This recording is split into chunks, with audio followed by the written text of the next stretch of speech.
বিভস্ত করে ফেলতে চায়, হিজাব করতে ফেলতে চায়, পেটে লাথি মারে।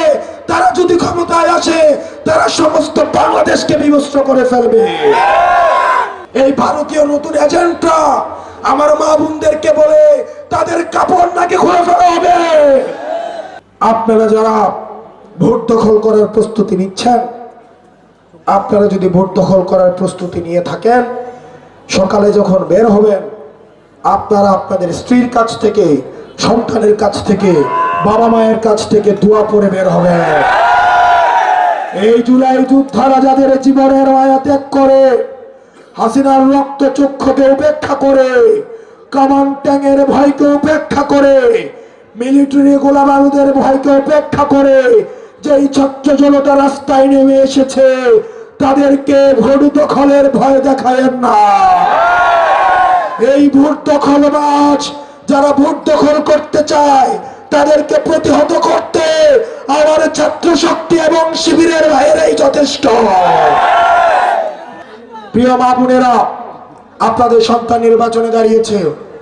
আপনারা যেভাবে জুলাইয়ে আপনার সন্তানের জন্য রাস্তায় নেমে এসেছেন, ঠিক একইভাবে এই শাপলা কলিকে জিতানোর জন্য এই দিনাজপুরের মা বোনেরা আপনারা সবাই বিপুল পরিমাণ ভোট দিয়ে ফজরের নামাজ পড়ে আপনারা ভোট দিয়ে গিয়ে বাসায় নাস্তা করবেন।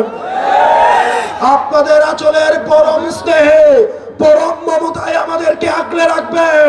এবং যারা আপনাদের কাপড় টেনে খুলে ফেলতে চায় এই ভোটের মাধ্যমে তাদেরকে আবার লাল কার্ড দেখাবেন। সিলভার টিপ কন্ট্যাক্টে তৈরি নিরাপদ ও নান্দনিক ক্লিক সুইচ। ক্লিক সুইচ, নির্ভরতা জীবন জুড়ে। যারা আপনাদেরকে বিভস্ত করে ফেলতে চায়, হিজাব করতে ফেলতে চায়, পেটে লাথি মারে, তারা যদি ক্ষমতায় আসে তারা সমস্ত বাংলাদেশকে বিভস্ত করে ফেলবে। যারা আমাদের মা বোনদেরকে সম্ভ্রমহানি করতে চায়, মাথার হিজাব খুলে ফেলতে চায়, আমাদের জামাতের এবং নারী শক্তির বোনেরা যখন মানুষের বাড়ি বাড়ি ভোট চাইতে চায়, এসব পশুরা, এই ভারতীয় নতুন এজেন্টরা আমার মা বোনদেরকে বলে তাদের কাপড় নাকি খুলে ফেলা হবে। আমরা বিশ্বাস করতে চাই আমাদের কাছে আমাদের জীবন থেকে নারীদের সম্মান বেশি গুরুত্বপূর্ণ। এই পার্বতীপুরের জনগণের যদি বিবেক থাকে, 12 তারিখ ভোটের মাধ্যমে এই চাঁদাবাজদের, টেন্ডারবাজদের, এই মাদক কারবারিদেরকে 12 তারিখ লাল কার্ড দেখাবে ইনশাল্লাহ। ওই 12 তারিখ সারাতে, 12 তারিখ সারাতে